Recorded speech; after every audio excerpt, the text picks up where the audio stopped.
Okay, so today, thanks everyone for coming out. We have Alexander Schauss, the Vice President of Friends of Mineralogy and a very established thumbnail collector, talking to us about thumbnail minerals. So that's something that I'm very excited to watch. And he said that you should learn some things after this talk. So if everyone could mute themselves and then just enjoy the talk and take it away when you're ready. Well, thank you, Alex. Really great to be joining you all. And thank you very much to the chapter, and congratulations on the tremendous work the Virginia chapter has done since its formation. So we're delighted, and it's my small contribution to your efforts to be here today.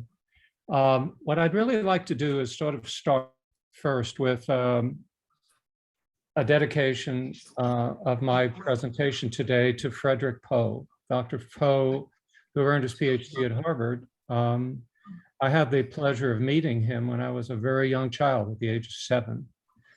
And many of you older folks who are on this program today will remember his field guide to rocks and minerals, which was published in 1953. It's a little small handbook. You can put it into your pocket, literally. And it was a great way for students to begin to learn a little bit about mineralogy. At the time, he was the curator of physical geology and mineralogy at the American Museum of Natural History in New York. And at the time, I had just arrived in the United States 2 years earlier with my family, as did a friend I was running around with by name of Sammy Lopez. Sammy came from Puerto Rico, I came from Germany. Neither of us spoke English, we were just learning it. And we lived in an awful neighborhood. Hey, Alex, real quick. Yep. You go to slideshow and then at the top, slideshow, and then start from beginning so you can see the presentation full screen. Do that. Do what again? So there's a button called slideshow up on the top bar. Okay. To the left. Slideshow. It's next to review and animation. Yeah, play from current slide. And then hit start from. Yeah. We're good. We're good. Okay, so I'd like to start with my dedication to Frederick Poe. Frederick had earned his PhD in mineralogy at Harvard University, and he was the curator of physical geology and mineralogy at the American Museum of Natural History when I met him at the age of 7. And many people know him because for those who were around back in the 1950s and 60s, he had written a small book that you could put in your pocket called The Field Guide to Rocks and Minerals. So he's very, very well known worldwide as a leader in the field of mineralogy and was involved in a lot of research in the field. So the reason why I wanted to talk about him is because of the neighborhood that I lived in at the time. I came to the United States with my family in 1953 and didn't speak a word of English, nor did another friend of mine who was in the same class at PS 166 in Manhattan. Alex? Yes. All right, can you click use slideshow above at the top of the screen? Because you're in presenter mode right now. It's not full screen of the PowerPoint. What's the problem? You're in the presenter mode for PowerPoint and not like the full screen. So in the top left, there's a use slideshow button. Can you click that? Use slideshow. Of course.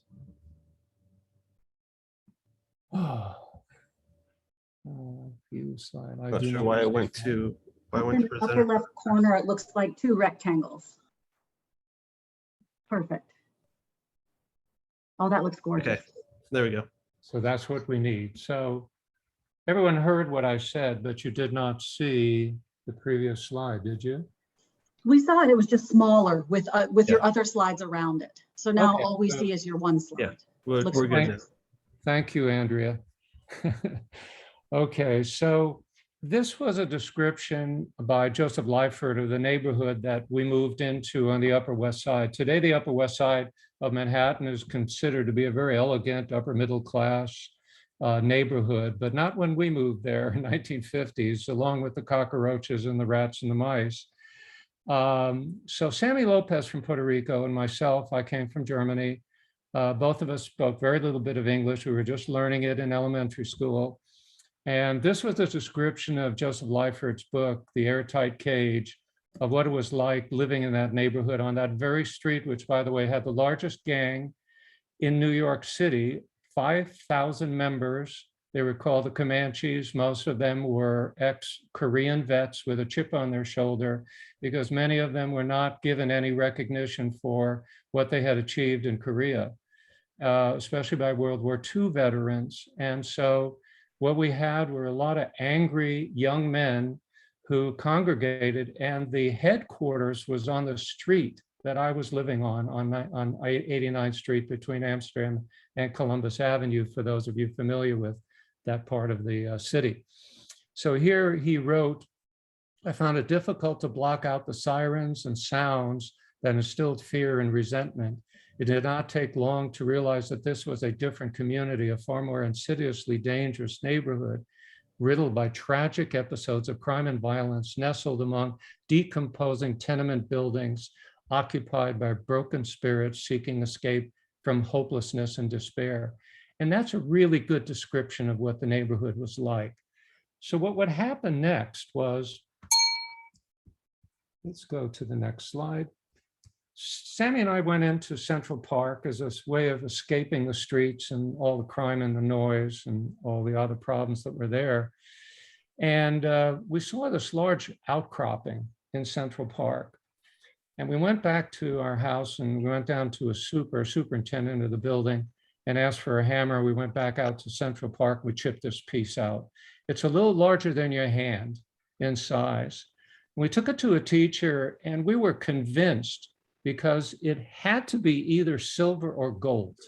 And the reason why, if you look at the specimen and look at the very bottom center, doesn't that look like a little bit of gold to you? And then the rest of the specimen was just rich with silver. So we showed it to our teacher. The teacher said, look, I don't know anything about mineralogy, but you're very close to the American Museum of Natural History. Why don't you go down there and show it to the geology department there? Well, we went down to the museum as our first time we ever stepped in the building, and a guard came up to us and we were holding the rock and he said, I know who you need to see. And he introduced us to Fred Poe. And Fred looked at it and said, oh, that's a really nice rock. And we said, well, of course it's nice, but does it silver and gold? And he said, no, no, no, it's a schist. And I looked at Sammy, I said, you know what? The guy does not know how to say words correctly. Schist, that's a terrible word in German. It's sort of like scheiss, you know, like shit. And I thought, why would a man describe a rock this way? So he realized that we were really confused and had a language handicap. And so he took out a piece of paper and he spelled the word nice for us, G-N-E-I-S-S. Well, by the second grade, you know how to spell nice as N-I-C-E. And I looked at Sammy, I said, this guy doesn't even know how to spell. Can you show us somebody who could help us with this rock?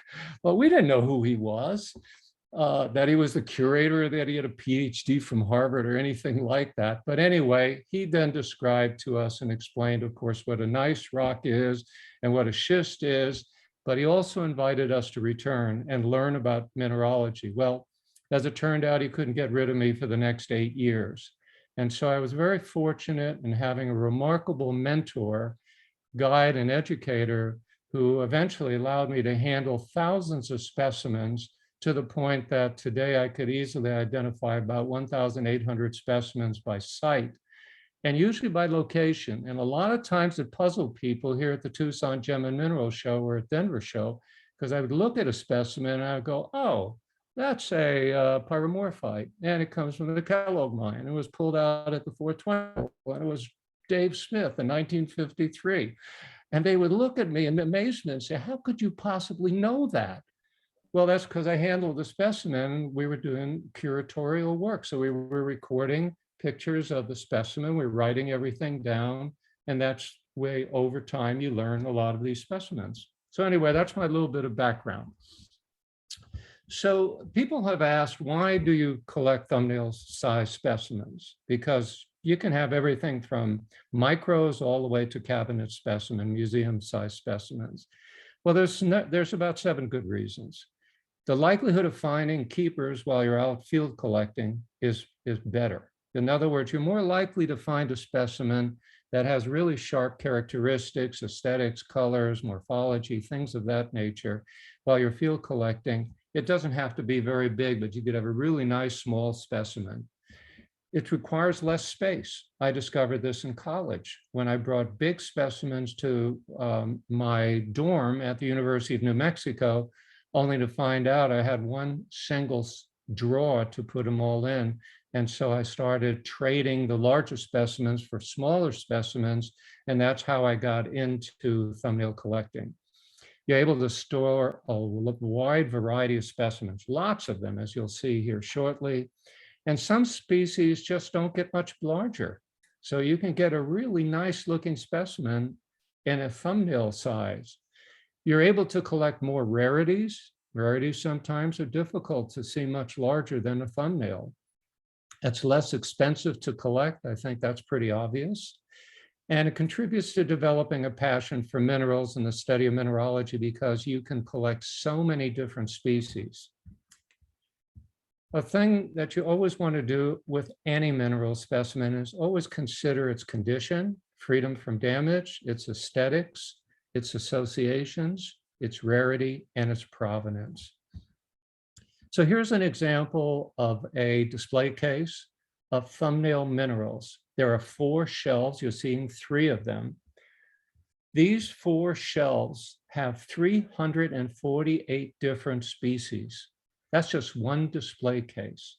You can imagine if you have a second display case using the same design, you would have nearly, well, close to 900 to 950 different specimens. I'll show you another example. This is more a specialized case of thumbnails. Here at the top, you see calcites. The next shelf, you see pyrites and marcocites. And below that, you see quartzes. And if you went and saw the bottom shelf, you would see hematites and other related sulfur and sulfide minerals. So that's an example. And you can see the information you can provide on each specimen. So here are some really nice looking, there's a marcocite on the bottom right, a beautiful peridohedral groundhog mine pyrite in the middle, and a beautiful star-shaped pyrite from the Ziegler mine in Sparta in Illinois. So you can see the different morphologies, and this is a wonderful way of pointing out to beginning students interested in mineralogy, you don't need a lot of money to start making wonderful collections because you can specialize. You can go into just calcites. Imagine going to any show, any mineral show in the country, any club show, and you will find specimens inexpensive in categories like galenas, pyrites, quartzes, and calcites. The beginning of thumbnails really begins with Arthur Flagg. He is sort of the person that really was behind this whole concept of thumbnails. And then another leading person that's well known is Willard Perkin. Willard came up with the Perky box. He worked for a mineral dealer for 3 years in Monrovia, California. And when he was offered an opportunity to buy these little boxes by a salesperson who came by, he began to realize that he could use these small boxes to store small minerals. Eventually, these Perky boxes became small, and bigger, and medium size, and he found out that a lot of collectors liked them. And then there was an earthquake in Sillimark, California, and it kind of kicked a lot of specimens off their shelves, and people began to realize that maybe it was a better idea to store them in these little plastic boxes to protect them from future earthquakes. And so this was the beginning of what we now know as Perky boxes. And you will come across these at different shows, and here's some examples.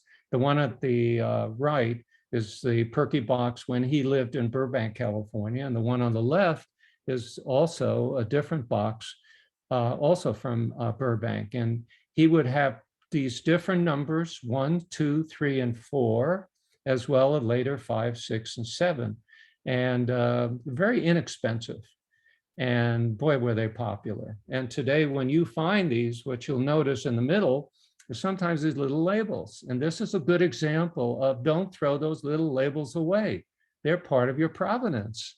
This tells you this was put together by Willard Perkin.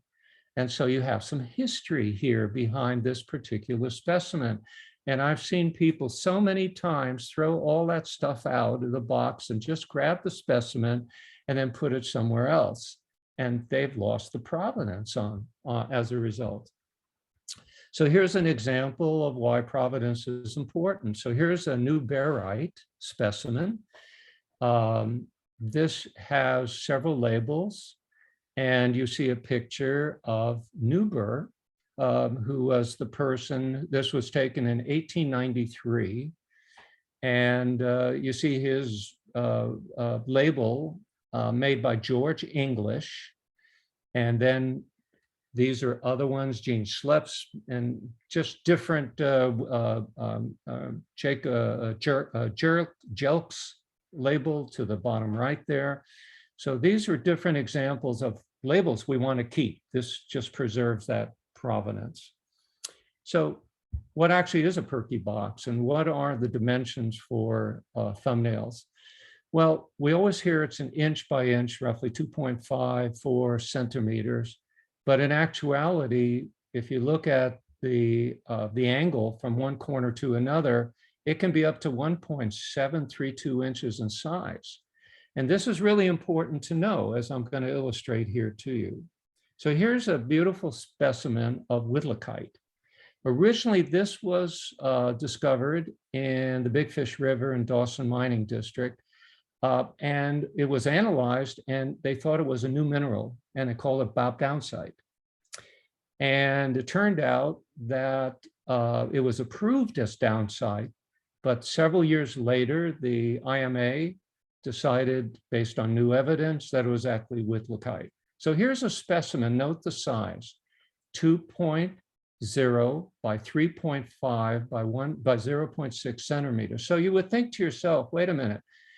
An inch is about 2.5 centimeters, so this is way too big. Wrong. Guess what? There it is.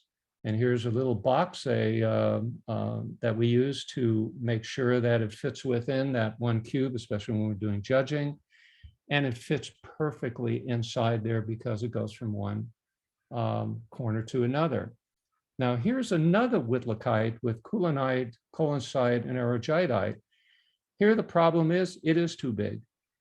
But why not collect the specimen? Because if you ever move up into miniatures, this is a wonderful miniature because you have some rare associations with the Widlikite, which Widlikite itself is not so unrare.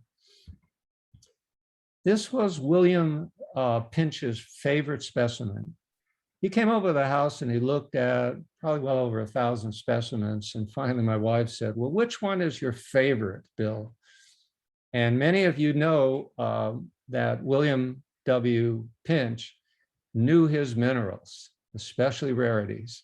And he looked at this specimen many times, kept going back to it, looked under the microscope, and told Laura, that's my favorite specimen, the Rebeccaite with Crocodile. And Laura looked at him and said, that's one of the ugliest minerals in the whole case. And she asked, what's so special about it? He said, in all my years, I've never, ever seen one that was terminated. I just couldn't believe it. And so that was the reason why he got so excited about the specimen. Now, what's really interesting is there's 6 different types of Crocodile.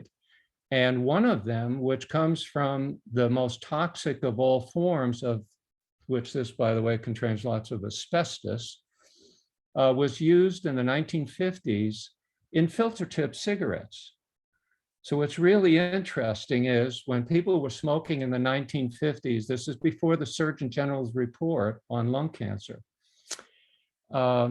they were not only getting lead and a whole bunch of other chemicals that were applied to the tobacco to preserve it and to treat it and give it certain characteristics, but also they found out that if you add a little bit of cadmium to the paper in making the paper, because cadmium burns at a lower temperature of 750 degrees Fahrenheit, it actually allows the tip of the cigarette to burn a little faster than the paper, and this allows combustion to continue. And when this was discovered in the late 1940s by a scientist working for R.J. Reynolds, they figured out, what most people had to do back in those days is walk around with a matchbook, or a lighter to start up their cigarettes again, because the combustion would always end because the paper was right at the very end of the cigarette. And then so people were then in the early 1950s starting to get exposed to cadmium. And that cadmium was that blue color that you saw, for those of you who are old enough to remember going to theaters and watching movies. And there was a blue color in the air because when people used to smoke back in those days in theaters, movie theaters. So you're breathing cadmium, and the people smoking the cigarettes are getting their carcinogen chemicals on top of the asbestos in the filter. And so what happened was, in the 1950s, there was a 20-fold increase in the incidence of lung cancer being reported by doctors in hospitals. And that led to the 1962 Surgeon General's report saying there is an association between smoking. And that was the reason why you would be, when you were younger, hear people say, well, Uncle Bruce died when he was 83 years old and he smoked all his life and he didn't die from it. But things had changed. And so you can see the effect, the toxic effects that minerals can have. And this was something that I learned from Fred Poe. One other thing to mention is, if you ever compete at the American Federation of Mineralogical Society regional or national shows, they do have a subdivision called BT, which are thumbmate minerals. And the rule 161 is a thumbnail mineral is defined as any mineral specimen displayed so that will fit into a 1-inch cube.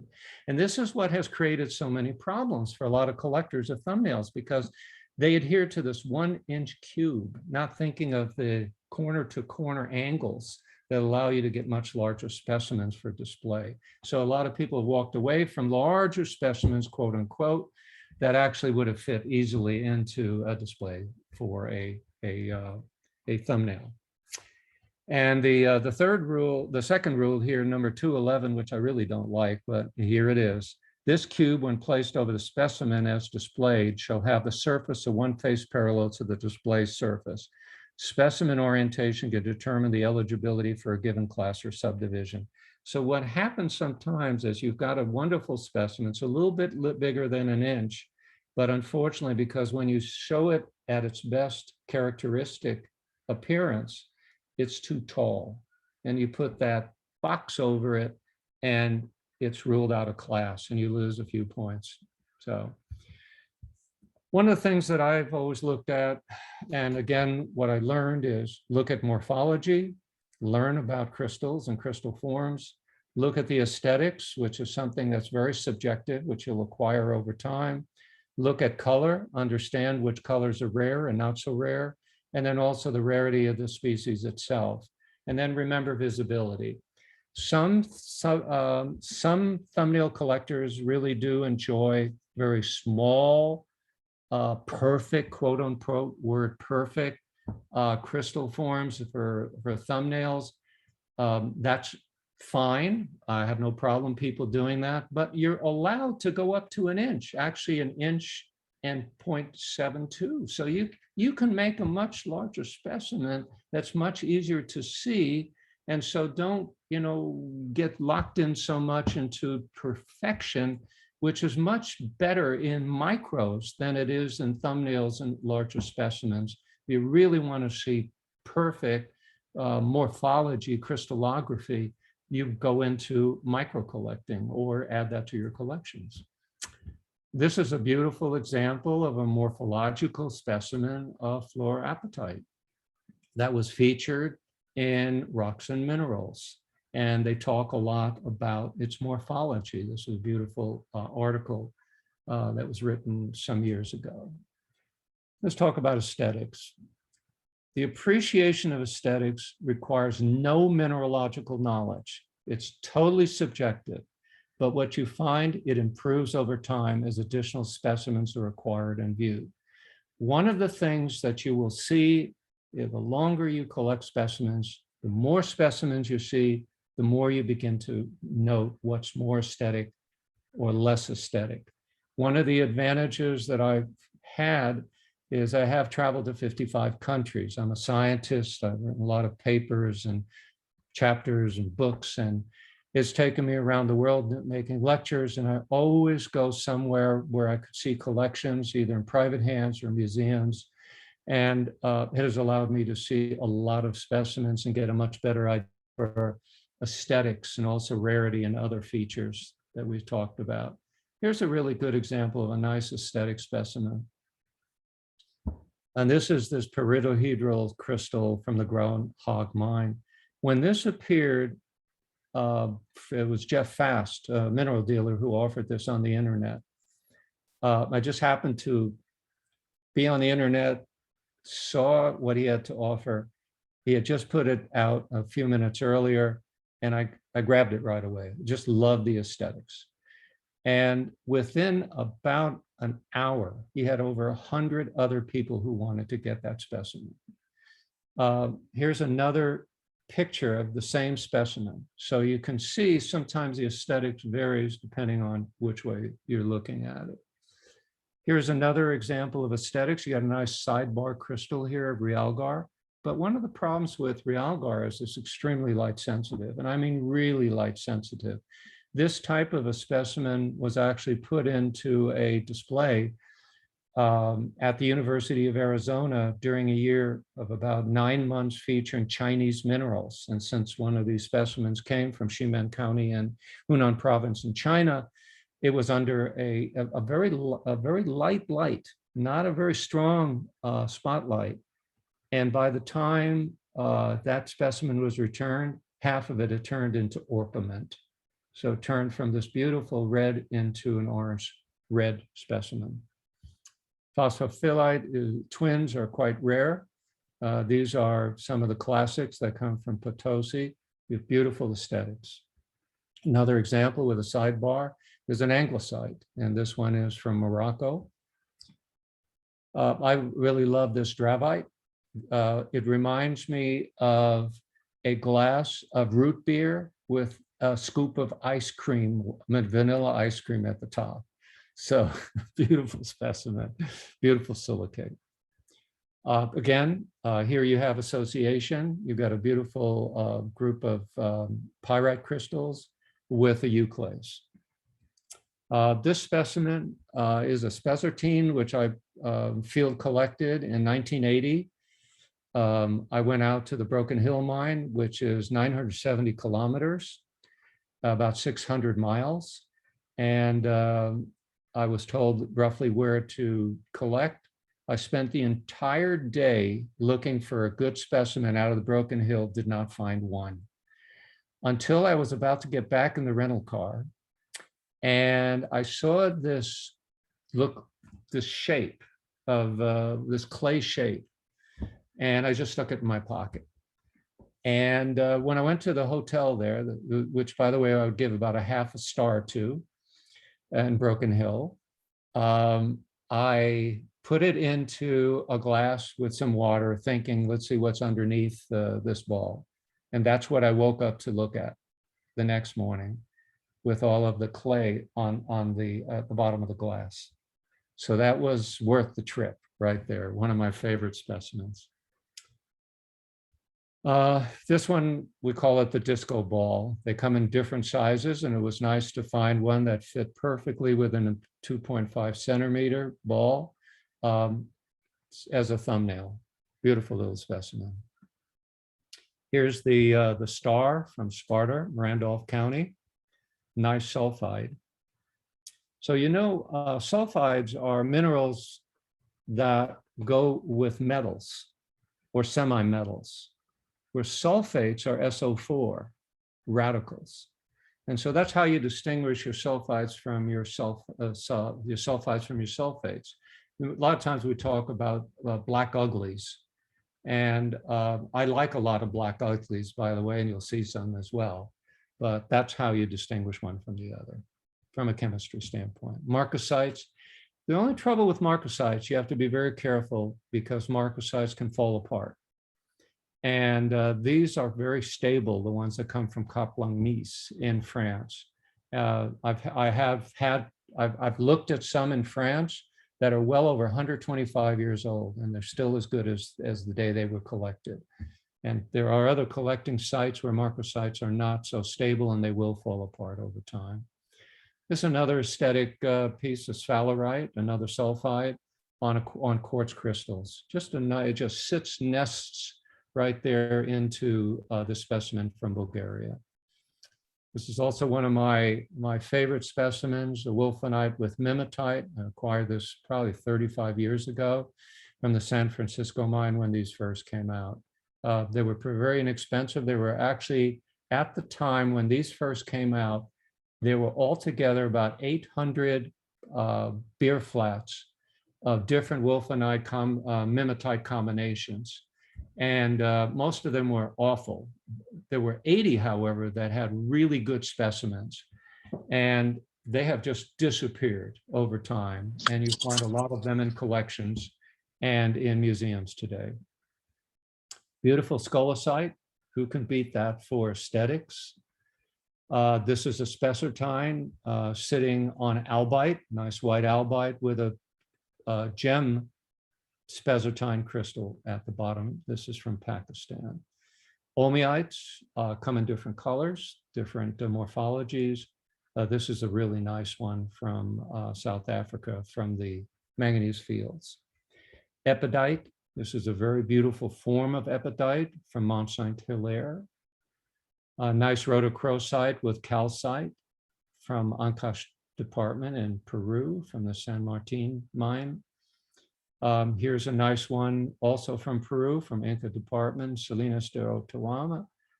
This is a variety of selenite.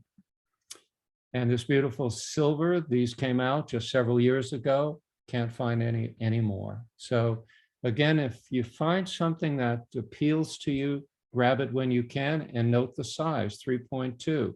I can fit this into a displayable thumbnail for competition.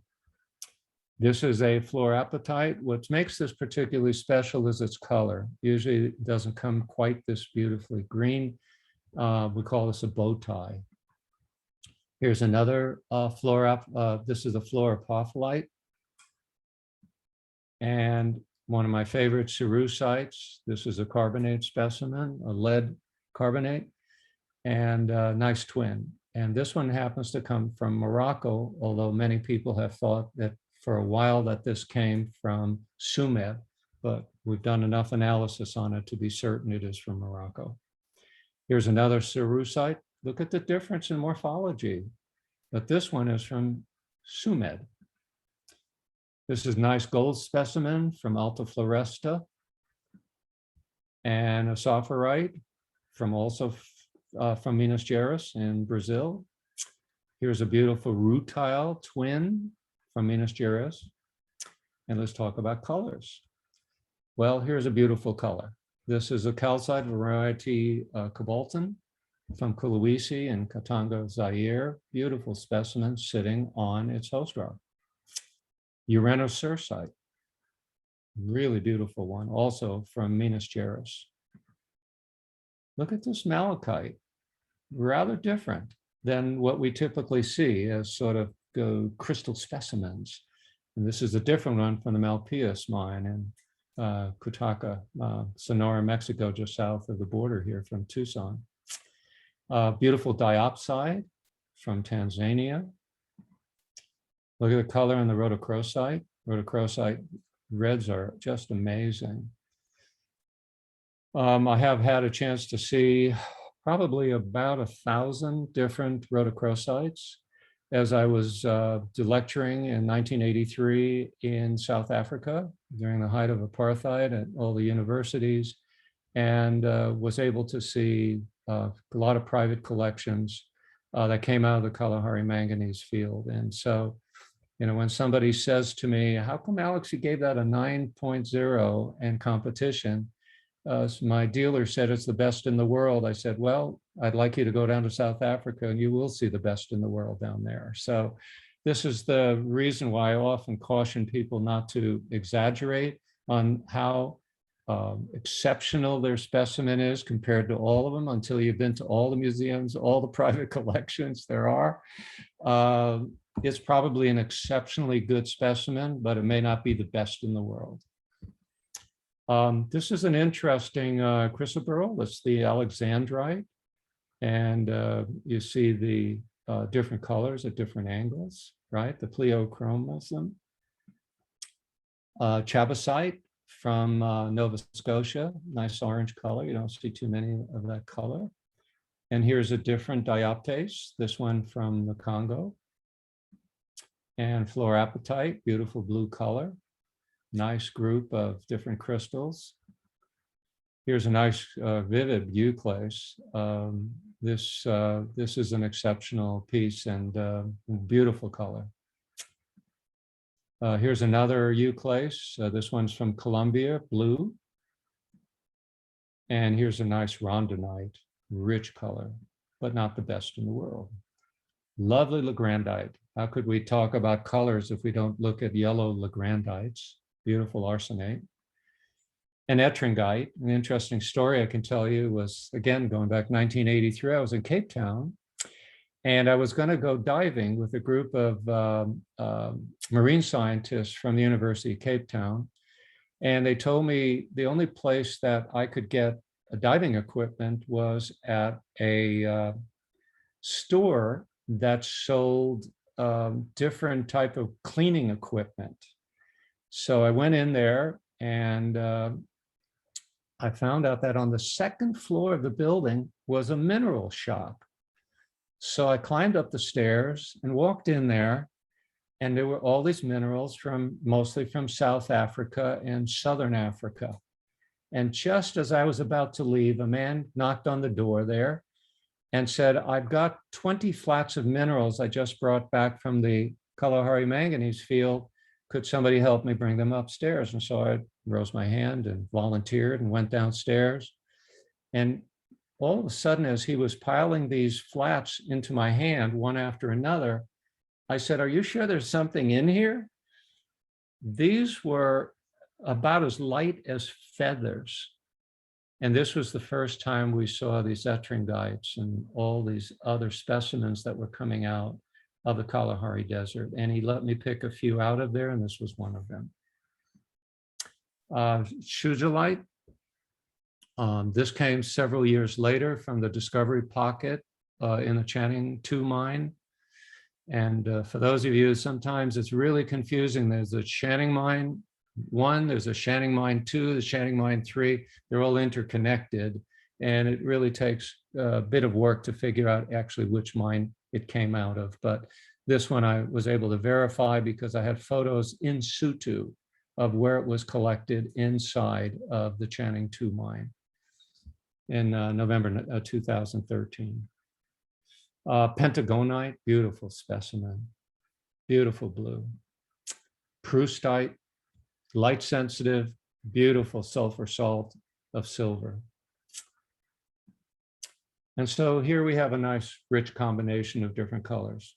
Isn't this wonderful? So we looked at colors, certainly appealing. And then varieties, benitoite. So this is on a hydrothermally altered serpentonite. This was given to me by a dealer who he said this was one of his favorite of all benitoites, who had lived in San Benito County and did a lot of collecting. And somehow I was very lucky to be able to acquire this specimen. This is Gaussianite, a variety of beryl from Pakistan. Another beryl, look at the difference. Good, look at the difference on the morphology. alone. You get this transparent crystal, this large crystal here from Minas Gerais. Bornonites, been fabulous bornonites coming out of China in recent years. This is a really nice one. Keralite, some beautiful keralites have been coming out of Cambo. Chalcocite, this is a beautiful classic flambeau mine chalcocite. Here's a phenokite from Nigeria. And here's another titanite from Pakistan. I just love this. It's like looking inside of an aquarium. Smithsonite, beautiful wrapped Smithsonite from the Abenite mine in Namibia. And this unusual diamond, which we spent quite a few years working on trying to figure out what it is, we were very interested in some morphology because we wondered how did those little sidebars survive being ejected out of the ground, deep 25 miles down in the earth. And we spent years analyzing it, and you'll find a nice article on this particular diamond from the Arapa mine in the recent book on diamonds that was produced just a couple of years ago by lithography. Calcite with belangerite. So you've got belangerite on half the specimen and none on the other half. And so this is an example of a $3 specimen. Beautiful. Saw this in a dealer's case. Who can walk away from it? Beautiful thumbnail. This is a story on these calcites with chalcotrichite. When these were first discovered in the Ray mine, there was one single pocket. Les Pressmick, who some of you know, was one of the mine supervisors there at the time. He went down to see it. Most of it had been already removed. There were maybe about 20, 25 specimens with this chalcotrichite that came out of it. And they immediately went into some prominent collections in Arizona, and eventually one of these became available, and I snapped it up because it's just a wonderful specimen for color. And here's a nice calcite twin with copper. Calcite with copper on copper. Here's a calcite twin from Sambova. Here's a calcite twin with copper inclusions on copper from the Oganja mine. Here's a colemanite nestled on calcite. Here's one of these unusual copper pseudomorphs after aragonite. Here's a Etan's mine copper. Beautiful spinel twin sitting on copper crystals. Here's a calcite twin from China, from Lieping. Love these calcites with ocanites. Calcite with gyrolite and okanite. Calcite with dioptase. This is also one of my favorite specimens. Just beautiful aesthetics, wonderful color, sharp edges. Just wonderful, beautiful classic from the Tsumeb mine. When you see all these specimens, keep in mind, I've been collecting since I was 7, 8 years old. I'm in my 70s now, so I've had a lot of time to acquire these minerals. And the reason I'm stopping to say this is because I see some collectors rushing to fill their cases as quickly as possible. Take your time. Every year, new discoveries are made. And this is the one time where they're inexpensive. There's a lot to choose from. Pick the one you like the most and set that aside. And if you really like it and you want to make an investment, think of a specimen like this. There were lots of these, and very few people bought many of them. I had bought 6 or 7 of these at one time that were very inexpensive, and I was able to upgrade quite a few of my specimens when these were rare. You just couldn't find them anymore. And because they came from the Tsumeb mine, a lot of Tsumeb collectors were willing to give up other specimens, non-Tsumeb specimens, some of which you've already seen. Here's a nice Decahedron fluoride on quartz from the Oranga mines in Namibia. Here's a nice dolomite from the Penfields. A lot of here's the example. There were thousands of Penfield fluorides available at one time, thousands and thousands of them. Try to find a good Penfield today. So when these come up, specimens that are new discoveries, new pockets, grab it when you get a chance, and maybe put a few extras aside for trading in the future. Here's a fluorite from Dolnogorsk. Let's talk about rarities. Schneiderhorn Knight, quite rare. This is from Sumet. This is one of the largest single crystals known. This is an oxide. It's an iron acanthite. Beautiful acanthite from Guanajuato province, Mexico. A different type of acanthite. This is a pseudomorph after cubic argentite with selective epitaxial overgrowth of acanthite. So maybe about 5 of these ever were found. And I looked at it, I saw it, I knew this is a rare, unusual morphology combination, and immediately grabbed it. And again, wasn't that expensive. When I say not expensive, we're talking about $1 to maybe $200 in that range when I say not expensive. Now, there were times, I will tell you, that I did sleep in my broken down VW at the Tucson show in the 1970s because I'd bought one specimen. Now I didn't have money for the next 4 days to stay at a hotel. So I slept in the car for 4 days and nights.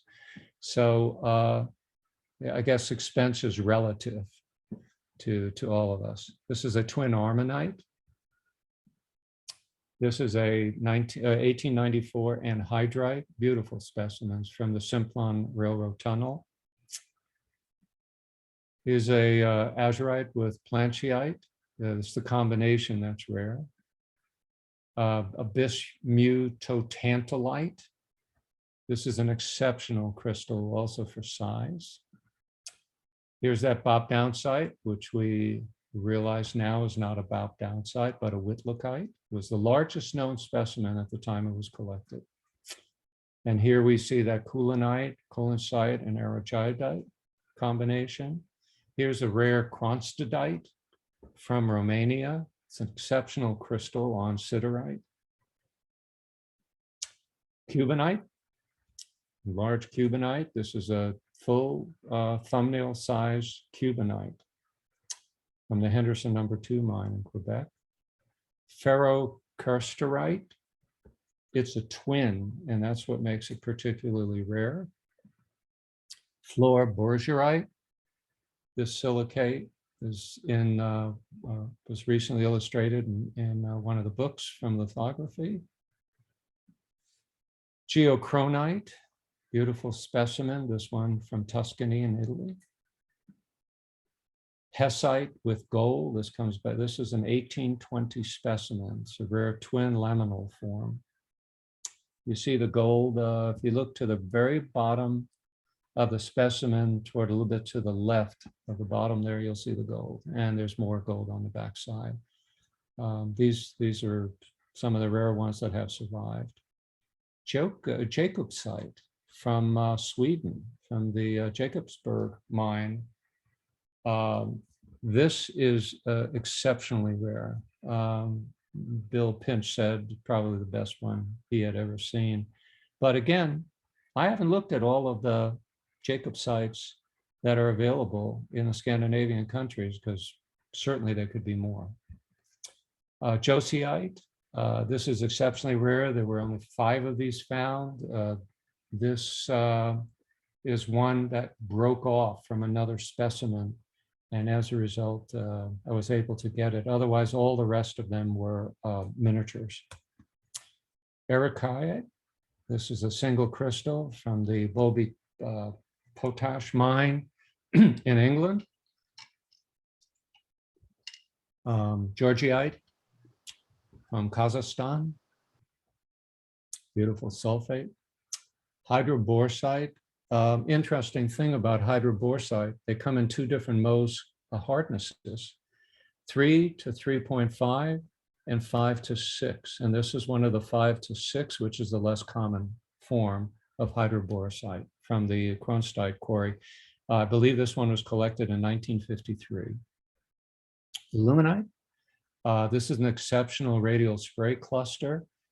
This was found just about 10 years ago at the Bald Hornet mine in King County, Washington in North Bend. Beautiful Legrandite. From rarity, it is become rare. Beautiful radial sprays of this nature. Interesting story about Marshall Susmanite. This was disavowed by IMA eventually. It was originally thought to be Boostamite. And so there's been quite a history behind it. And there's some interesting labels that come with this in terms of the provenance history of what it was named originally, what it was IMA approved, and then when IMA changed it and said it was another mineral. Metastabnite. So this came actually from the superintendent of the Shanghai mine back in 1982 is where this specimen was found. There was a small pocket. He went down to look at it, pulled a few of them out of there because he was the superintendent. Otherwise, it would have gone into the ore bin. Metastabnite. This is one of the largest known metastabnites. And this is from the San Jose mine in Bolivia. Narciscoite. This is an exceptional crystal from Mount St. Hilaire. Newberryite that we mentioned earlier about from the Skipton mines in Australia. Plumbo microlite, beautiful Plumbo microlite. And I think that IMA has disavowed this name for it. And I can't remember now what we call it, but this has a new name. Rockbridgeite, rare locality. This is from Minas Gerais. They call it the snail. Peroxymangite crystal, nice twin from Broken Hill. Sillimanite, this one is 2.2 centimeters. One of the problems with sillimanites, whenever they are found, they are almost sent always to gemstone dealers. So very few of these survive for collectors for specimens. Schneiderheiner Hornite, which we mentioned larger, it's according to a lot of sources, the second largest crystal known. And it does fit into a thumbnail size. Tellite, there's one of 6 known. Tetrahedrite variety Schwarzite from Austria in Schwarz. Here's a tetrahedrite Schwarzite crystal close up on matrix. 10 Susmanite yttrium. It's an exceptional nice specimen from West Australia. Tomexite from Sumed. Volbethite with Virginiite and Dickite from Milpius. Nice combination. There were quite a few of these available, and that's really hard to find any. The Cellulite, this is one of the larger crystals. Notice 2.7 centimeters in size. Beautiful specimen. Wilumite, this one is from the Oktara River in Siberia, Russia. Wurtzite, nice Merlani specimen. And Zexterite from Washington Pass in Okanagan County, Washington. So in summary, we've got aesthetics, we've got colors, we have rarities. Didn't show this one, but this is Despo-Jolite, came out not too many years ago. And we have public displays that have done. One of the things that we've been working on is a friend of mine who collects thumbnails for many years. Jim and I went to Munich show, and We realized that Munich had never displayed thumbnails in 49 years. So we put 5 cases together, and we brought them to the Munich show. And for 3 days, there were lines and lines of people trying to get to see these 5 cases. And these were just African thumbnails. We were fortunate and able to reach collectors around the world who had exceptional thumbnail minerals from Africa. And they sent them all to Jim in Dallas. And he brought all of them with him to Germany. And we put these displays together, and they were a real hit. And as a result, from that display in 2012, dealers who commonly would come to Munich began bringing thumb size and more miniature size specimens to the show. And this really helped to increase the amount of thumbnails that were available, and they were very, very affordable, I might add. At the University of Arizona Mineral Museum, there was the 2013 Chinese thumbnail mineral display. I hope some of you had a chance, if you came to Tucson that year, to see the display, or if you were in the city during the year. There was some incredibly beautiful Chinese specimens, and it was the first time that Chinese minerals had been featured in a museum in the country. Jim and I also put together in 2013 a connoisseur case in thumbnails, and Jim wrote an article about it in the 2012 Mineralogical Record. This was featured in the Tucson Gem and Mineral Show that year, and it just sort of gave a history of thumbnails. And my point about the connoisseur case is connoisseurship is an acquirer's. It's acquired over time. But don't worry about connoisseurism. Collect what you like, collect what you enjoy, collect what you have an interest in. It's not all about exhibiting and showing what you have, but something that you enjoy that brings back great memories. That's what I think is most important about it. Jim Horan's article with Wilson in the Mineralogical Record is a wonderful source article published in 2012 on thumbnail mineral collecting and its history. So if you notice, this is the March-April 2012 issue, volume 43, number 2, and beautifully put together by Wendell Wilson and Jim Horan. Also, I want to mention, when you come to Tucson in the future, the University of Arizona Alfie Norville Gem and Mineral Museum is now opened. It opened on July 21st, 2021, this summer.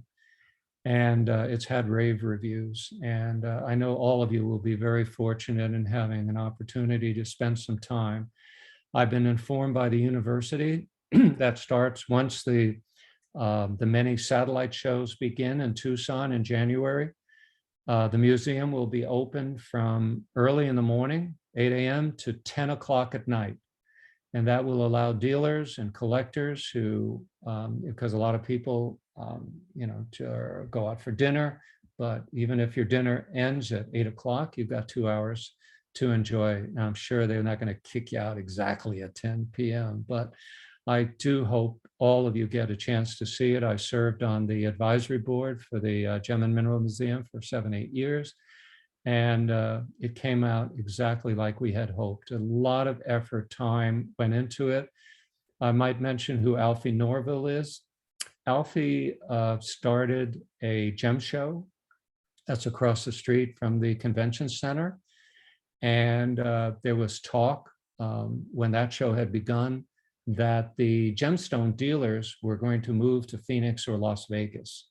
And Alfie played a central role in convincing the gemstone community to stay in Tucson. And as a result, it became the largest colored gemstone show in the world and has contributed to much of the reasons why many people feel Tucson is the mecca for shows. And there's also some news some dealers are going to be starting actually retail sales year round of minerals rather than just during the show dates, which are usually about 4 or 5 weeks. This is the new courtyard at the new Gem and Mineral Museum. It's a beautiful place to have socials. By the way, they have an area that was designed into this building, which, by the way, it cost almost $38 million to do all the rehab on this because it is a historic building. And so to preserve everything and make sure that it lasts another 25, 50 years, they actually have a catering service facility inside of the ground floor there to help for catering. So if any of you want to have any shows there. And if you want to know a little bit more about my background and how I got into collecting and my time at the American Museum of Natural History, you'll find this in the publication called Minerals, the Collector's Newspaper in 2014, issue number 8. And with that, I thank you all for bearing with me. We went through 153 slides. So I'm open to any questions. Hey, Alex, great presentation. Thank you for being here tonight and doing that. It's really interesting.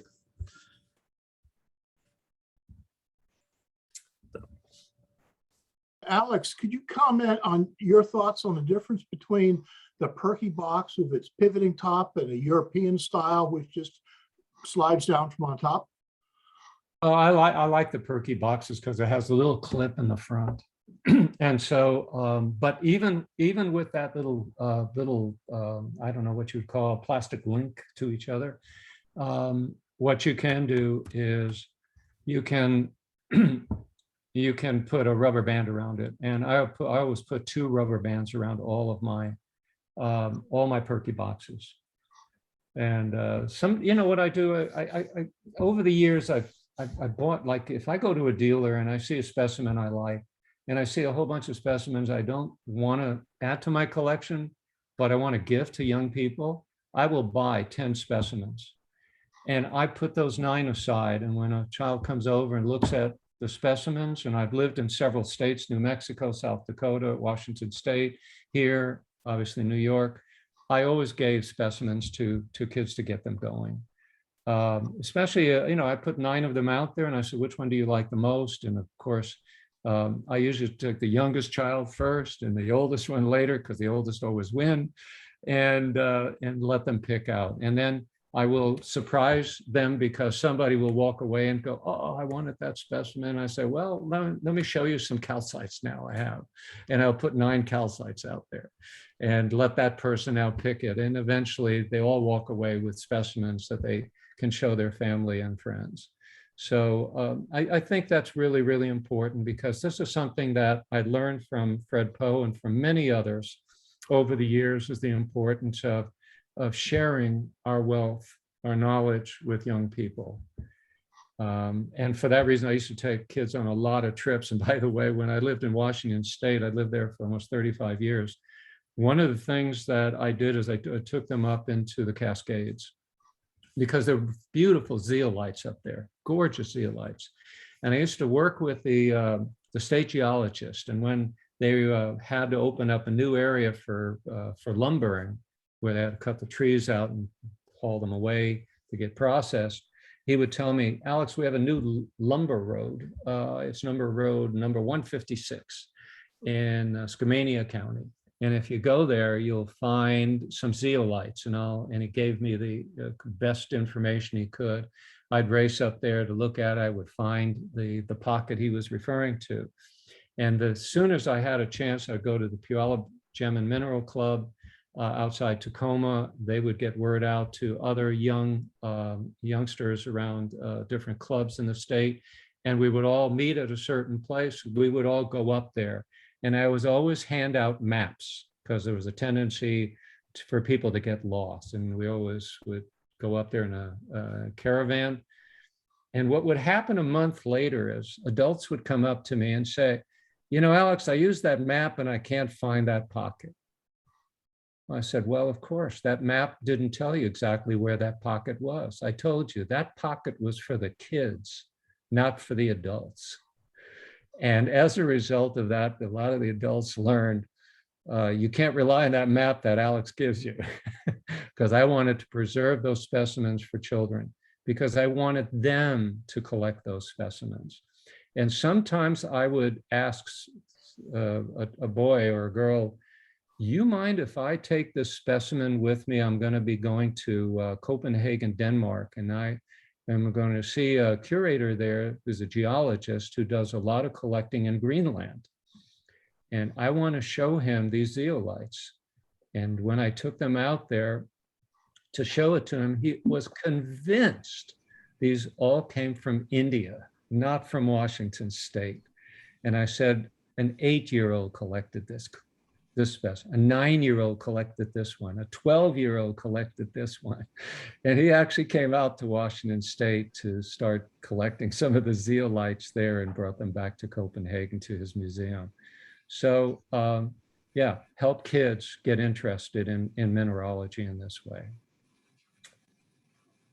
Alex, my name's John Koivula, and I'm wondering, I'm just new into thumbnail minerals actually, and I'm wondering how you go about mounting your specimens in the Perky boxes. Yeah, and it's great question. Mm-hmm. Let me answer that. I rarely use glue, and I never use hot glue. There's too much risk of causing damage, but I always use some putty. And the putty that I use, I get from England. And there are putties of different colors. And so sometimes you can blend those putties in a way that you don't even notice that it's just sticking onto those putties. Thank you. Yeah, and I'd be glad if you, if you communicate with me, I can give you a source for that. Okay, that would be great. Yeah, yeah, and it does hold up really well. Is it relatively easy to get off? Oh yeah, very easy to get off. Very easy to get off. Yes.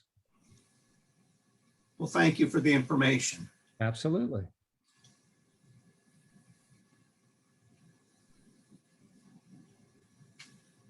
Anyone else have any questions? Well, actually, I have another one. What do you use when you display? You don't display them in Perky boxes, do you? Do you have little pedestals you put them on or something? I've been judging, I've been a quality judge at the Tucson show and occasionally at the Denver show since the, oh my gosh, 1970s. And so I've learned a lot from looking at how people display specimens. There's a category we call showmanship, and you get a certain number of points for showmanship. And I always learn from other exhibitors who have displayed competitive cases, what are the ways in which they've developed and designed their displays. And so as you go to these shows, you'll see oftentimes a way of displaying specimens, the material that is going on in the case, and talk to the person who has that case and say, how did you put that together? And you can learn a lot in that way for doing it. So almost for every show, I try to display it in a different way.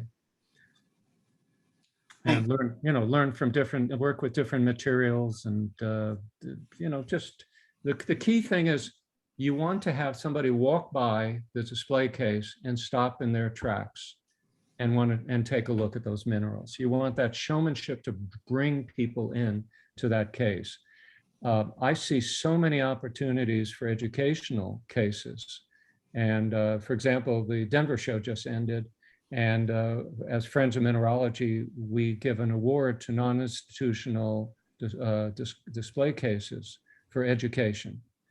And we saw some fabulous cases. The theme for the Denver show this year was fluorides. And so there were a lot of fluoride cases at the Denver show. And by the way, you did ask another question about how I display my specimens. So I actually made a mold of how I wanted my specimens to be displayed. And so it actually, I can put it on a 1x1 piece of clear plastic. You can go to a plastic manufacturer and they can cut these up to you and sort of buff out the edges. And then you put your specimen onto the putty, and then you put that specimen in and you insert that into the mold that you have. So that those display cases you saw are actually all my specimens. Though I have 3 cases of over 1,000 specimens, about 1,100 displayed that way. Ah. And should there be a little earthquake here, they ain't going nowhere. That's the good. reason. And the reason why is you can put a little bit of that putty underneath that clear plastic. And so it holds the plastic down as well. So it would have to shake awful hard for any of those specimens to come off. Well, we hope that doesn't happen. Well, we hope so too. To all of you. I don't think Virginia is in line for any earthquakes into the far future. Very little seismic activity. You never know, it could happen. There was one back in 2012. Really? Yeah. And what was it on the Richter scale? 5.5. Really? Wow. Okay, I take that back. See, I learned something right there.